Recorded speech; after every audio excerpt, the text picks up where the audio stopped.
Josh here, back at it again with some more Epic 7. Now, today we're going to be discussing this community tier list that we have, and unfortunately, I just want to say this right off the bat, very boldly. Stop using this list. It's trash. Just plain and simple, this list is absolutely bad. If you're a new player and you haven't really played the game, and you're going by this list trying to dictate who you should re-roll for, who you should build up, stop doing it right now, please. It is time to end this garbage of a tier list. Now, I've used a lot of tier lists in the past. I've even regrettably used this tier list when I first started the game, about a couple months ago or so, give or take. But when I see other games making tier lists for their games, they're going very analytical. They're going stat by stat. They're talking about team compositions. They're talking about all these different types of combos, how to utilize skills, where they're good and what in every type of mode. They literally give you the full breakdown so you absolutely know what characters are actually worth investing into and not investing into. And this tier list is so lazily done, poorly done, that it's disgusting. And I just want to make a video to kind of bring it to the surface. I don't care how much hate I get from some of the people that are just riding this tier list like it's the God's list. Like, you can't go wrong. This list is the know-all, be-all, the end-all, whatever of Epic 7, and I'm sorry, but it is absolutely not. And we're going to talk about some of the reasons why this tier list has a lot of inconsistencies and a lot of problems, and why you should just outright ignore it. It's a good reference sheet to kind of just look where some things may line up, but when you really want to look at what units are actually good and what's not good, this list is not for you. So, with all that said, let's kind of run through a few of the inconsistencies. Well, for one, the rating system seems to change by the week. As you see, all the points and all the ratings for everyone went down. There's also certain things that are missing, some information that they don't tell you. They're not taking team compositions into account. They're not even showing you all the different various levels of game modes where certain characters are better utilized than others. Especially if you're trying to build up a unit for a specific type of content, you may not know what is the best for that because you're looking at this list where they have it really condensed down and not really expanded like they should be. So, now, with that said, there are a few units on here that they have where I do agree with the actual overall rating, but they're still not really showing you why and how it gets to that rating. So that's also another problem. There's also certain things where recommended artifacts are not even being listed here. They're not even showing you recommended sets. Some of those are missing as well. Like, for example, a majority of these characters, speed should be one of the sets for almost everything right now because speed is the meta for the entire game at this moment. There are some units that can't utilize speed at all because they're just too slow, or they just buff way too much to one stat or the other. But a majority of these units should already have speed listed as one of the options because that is, that's just the meta of the game right now. Speed on everything at this point. So that's one big thing that they're kind of missing out on. It's like, are these people that are making this tier list even playing the same game we're playing, or is this just a popularity contest? And we're gonna break it down and get to the bottom of it here in today's video. I hope you guys do enjoy videos like this where I try to break things down and hopefully help some of you out, especially if you're using this list. And unfortunately, a lot of people are using this list. So a lot of people are buying into the bullshit that this list is offering, and I'm here to hopefully end that. Oof. Anyways, so as you can see here, they classify this by arena, hunt, abyss, and raid, and that tallies up to the total score of the unit, or the character, if you will. And it may not look like it's a bad thing, but it is bad because arena would be PvP. That's fine. That's classified as its own game mode. There are certain characters that are good for that mode, especially depending on how the meta changes. Hunt is one that they're already doing incorrectly. Hunt should be broken into 3 classifications because you have 3 different types of hunt that have 3 entirely different types of minions and bosses with different ways and techniques that you have to deal with them. Some characters are better equipped to deal with one type of hunt than the other, even ones that are even good against all 3. There might be one that's more of a specialist and therefore should have a higher rating in that category than even the one that's good in all 3. Unfortunately, that information is not provided. It just says hunt, just flat hunt. Okay, so basically, going by this information, every character is being classified of how good they are in hunt against all 3 characters, or all 3 different bosses and all 3 different types of minions, instead of actually classifying which ones they're good in over the others. Because, of course, say you're an ice type. Of course, you're going to have a better advantage over the Wyvern than you are against Golem and Banshee, right? That information's not here. It's completely missing. And again, there are units that are good against all three, but again, some of their scores would be higher against the one type of the other, and we're just not seeing that information. So a lot of units' scores, total overall scores, are actually suffering because some of that information is missing. If you look at the hunt list and I asked you, hey, what would be the best unit in this game right now to go against Golem? The first thing you're going to think is maybe it'd have to be a fire unit, right? But then you go look at all the fire units and you see some of them majority of them maybe they're bad in hunt because they're terrible at Banshee, or they're very, very bad at Wyvern. So they're going to have a low hunt score, and you're going to think, okay, well then I guess that unit's not very good then, is it? Because we don't have that information broken down like it should be, because this is a very lazy put together tier list. Now, I've given this tier list a couple months now to try and fix itself, correct these issues. I've even given some of the feedback in the Discord for this tier list, and it's actually getting worse, I feel, than it's getting better. So that is one big thing that they really need to do. Hunt needs to be actually broken down into all three different types of hunts, and they all each need to have a score. That way, it's like, hey, if your character is literally a 2 out of 10 on Banshee, but they're a 9 out of 10 on Wyvern and maybe an 8 out of 10 on Golem, those numbers need to be registered. That's just the way it needs to be. You want to make a tier list, you need to get all the statistics and data that you possibly can and give all the players that information. Okay? Now, Abyss. Abyss is another thing. Oh, let's just give somebody a rating on Abyss.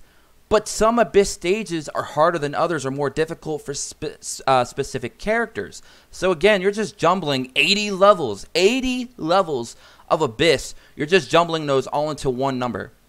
Again, we're not really getting that analytical data. We're not getting them proper statistics. We're not knowing, like Judge Kisei, for example, she has a 5 in Abyss.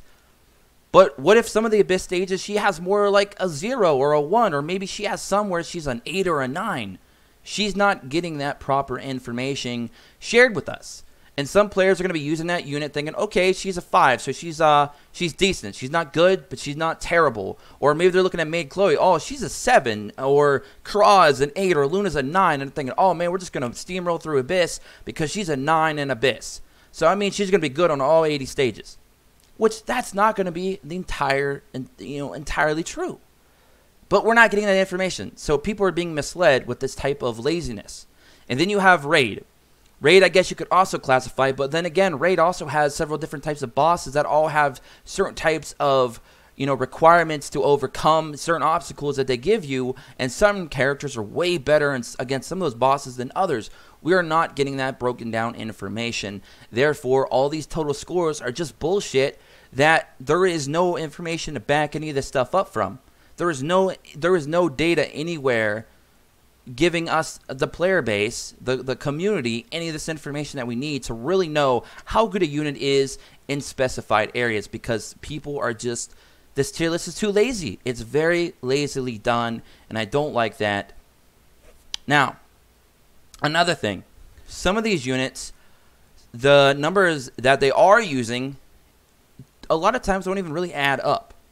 And some of the information is so missing that they don't even have PvE listed here. Now, for example, if you're looking at Sez's score, Sez used to be like a 9.2, 9.3 when this list first came out, somewhere around there, right? Maybe even a 9.4 at his peak. He's cleared down to a 7.5. Has any characters in the game actually made Sez worse? Not necessarily. Of course, you could argue that Kisei is a better Sez in regards to what he can do in PvP, maybe Raid, and maybe even Hunt, because Sez really isn't really a boss killer or a single target guy unless you can use his S3 effectively.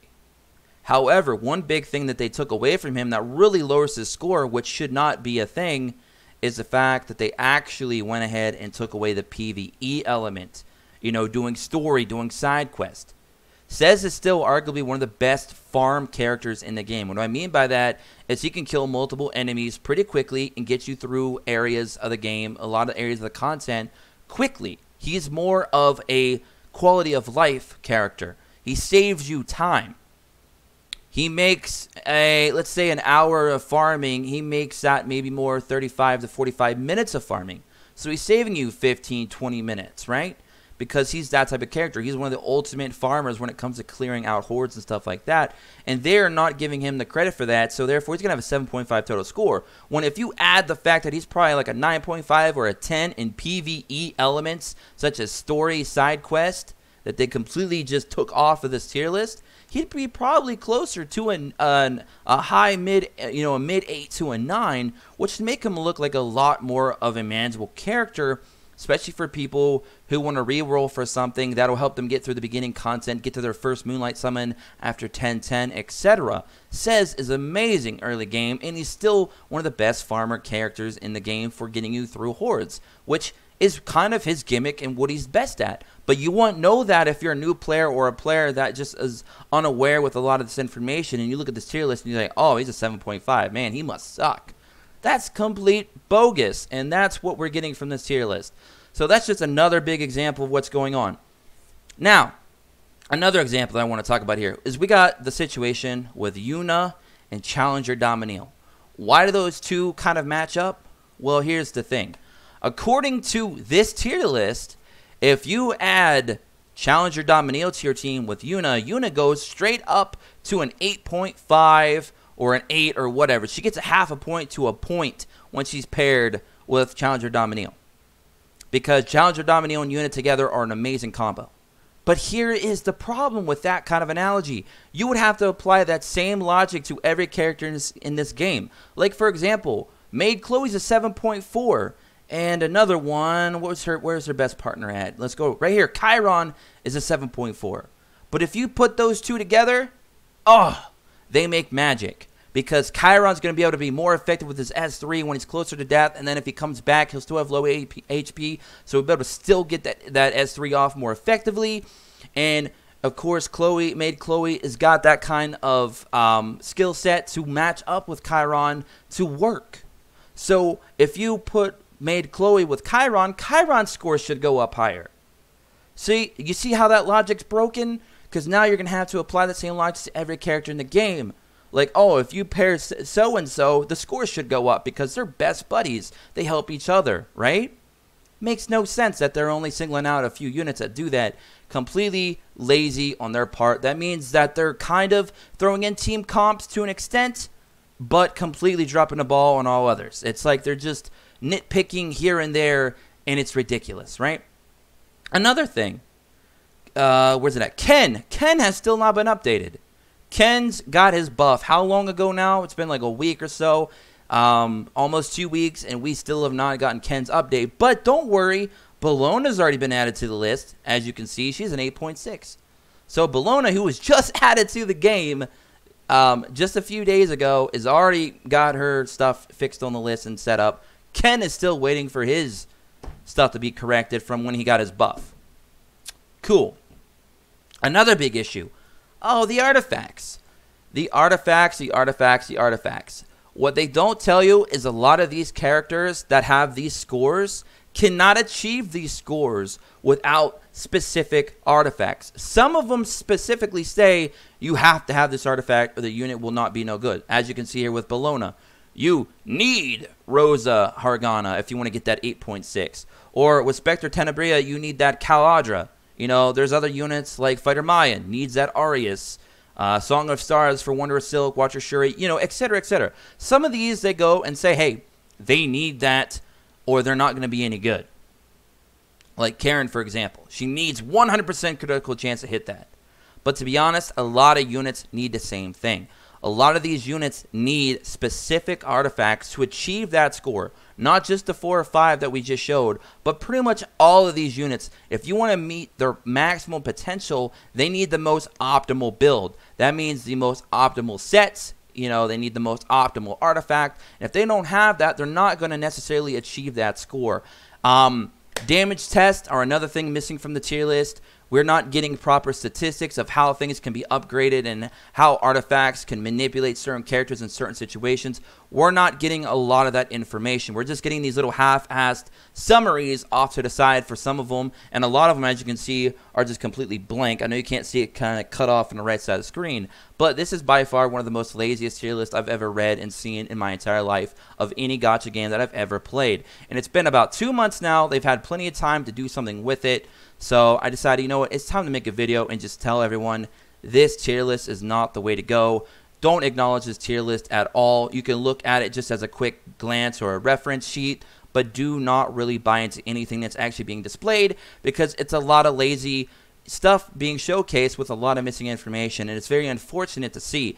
If you're going to build a unit, do not use this tier list. I would prefer you actually go and ask specific players who actually have experience with that character, ask all the questions you need to ask, because guys, these are your accounts. And you're banking on this information that people are supposed to be qualified for. These are supposed to be qualified players that are sharing this tier list with you. At the very least, you should be getting the proper information when you build a unit. Because what if you invest into a unit that looks like it's a high rating character, but you might find a 3 or 4 star that needs less investment, which would save you resources, that can do the job that you're trying to get it to do just as good, if not better. But you don't have that proper information because it's not being shared on this tier list. It's completely missing. Another quick example that which a lot of people can probably see right off the bat. Let me bring it down here.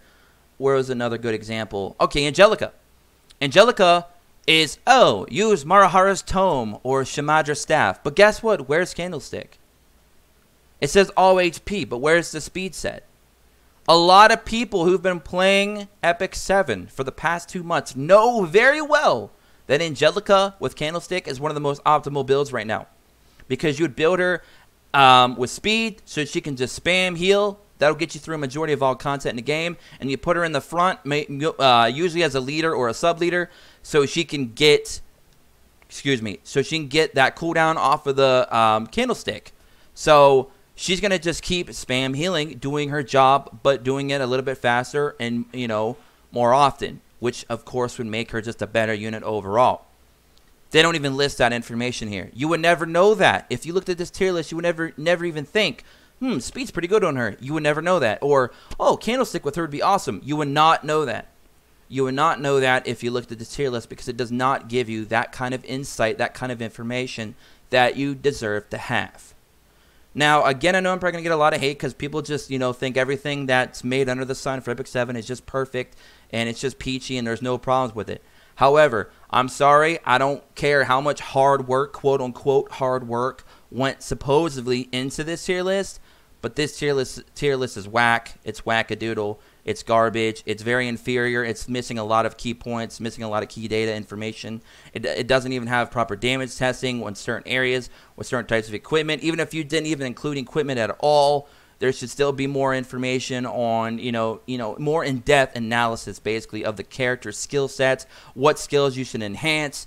I mean, none of that information is here. It's all missing. It's just a very lazy tier list that just has a few little categories and a number slapped on that honestly just looks like a popularity contest opposed to actually analyze data. So that's all I'm going to say. Hopefully I pointed out all of the mistakes with this tier list and what it's missing, what it's lacking. Hopefully a lot of you understand where I'm coming from.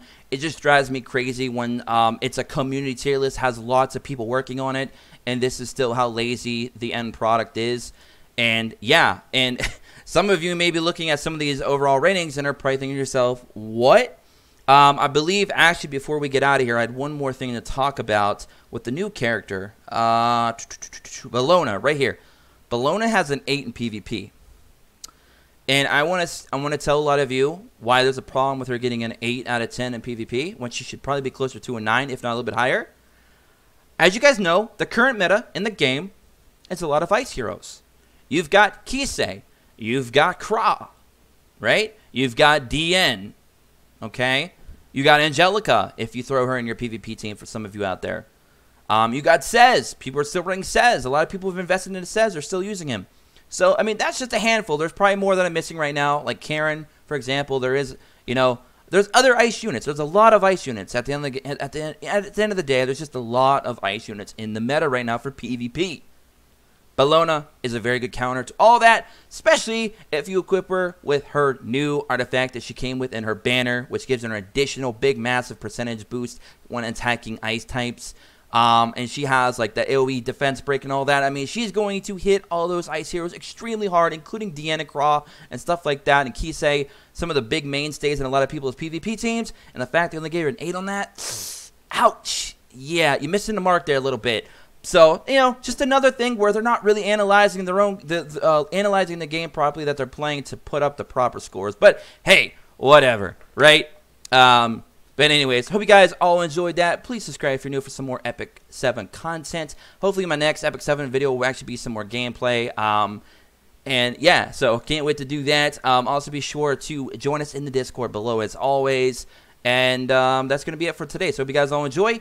Again, like the video if you did. Comment below what you guys think about this tier list. Is it wackadoodle or whatever? Let me know. All that and more. Until next time, peace.